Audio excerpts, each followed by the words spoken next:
أعطيك الجوال. إيه. تفضل يا صديقي. اليوم قصة، لا تنسون اللايك والاشتراك والكومنت. وقبل سنة 2020 راح نوصل 40 مشترك. طبعا مقدمة سريعة إنه راح المقطع هذا سريع في فترة اختبارات تقريبا، وبس خليكم مع القصة. يقول لك فيه واحد رايحين كشته هو وخالاته وعيال خالاته ورايحين وقاموا يجيبون طاري قصص الجن، ويقول العيال خايفين. بعدين يعني صغار ولا كبار وسط؟ لا كبار، يعني 18 كذا. واللي يسوق هذا اللي حصلت معه القصة يقول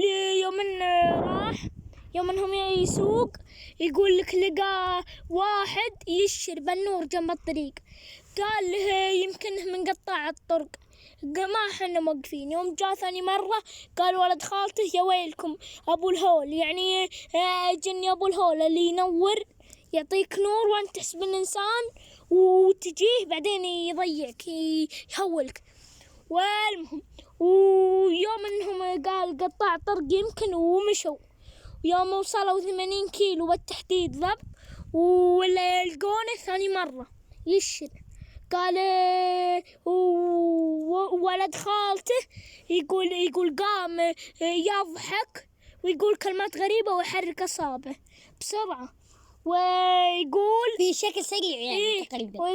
ويقول وش اسمه ويناظر فيه واضحك عليه.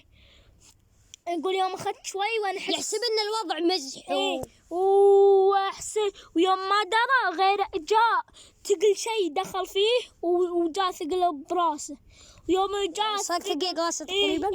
وبعدين قام يحرك أصابعه بشكل سريع ويضحك ويقول كلمات غريبة. وخالته تحط يدها على راسه وتقرأ لسبوح قدوس رب الملائكة والروح.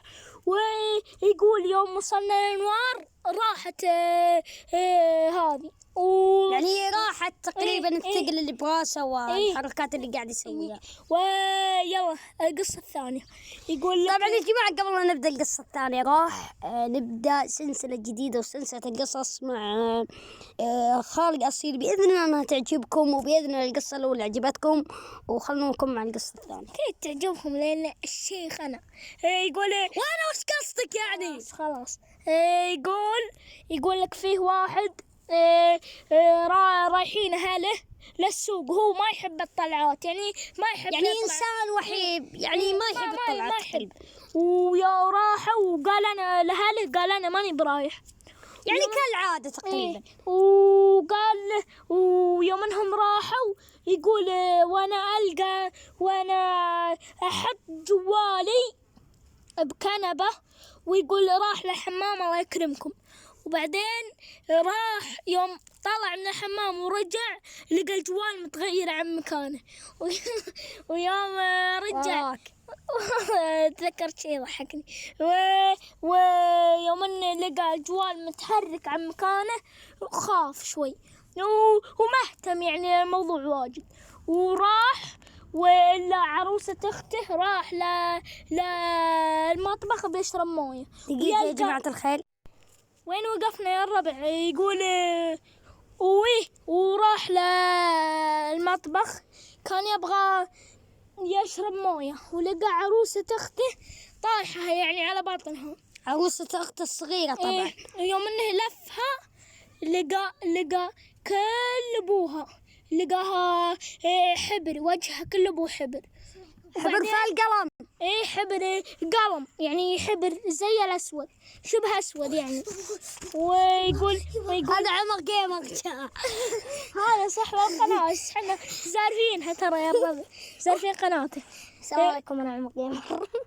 والمهم يوم انه التفت حبر اسود وحبر اسود ابو صالح بن حمد بن راشد المكتوب. ايش يا الجن جاك، الجن جاك ابو صالح. الله نغصت يا جماعة الخير شوية ضحك. اسمع ولا يلقى اخو صالح ولا يلقى حبر كل وجهه حبر اسود. وبعدين يوم رجعوا اهله وهو يعلم اهله، يوم علم اهله ولا يوم انه جاب ينام يسمع صوت خشن تكملة في الجزء الثاني يا جماعة الخير، ولا تنسون اللايك الاشتراك الكومنت، ومع السلامة.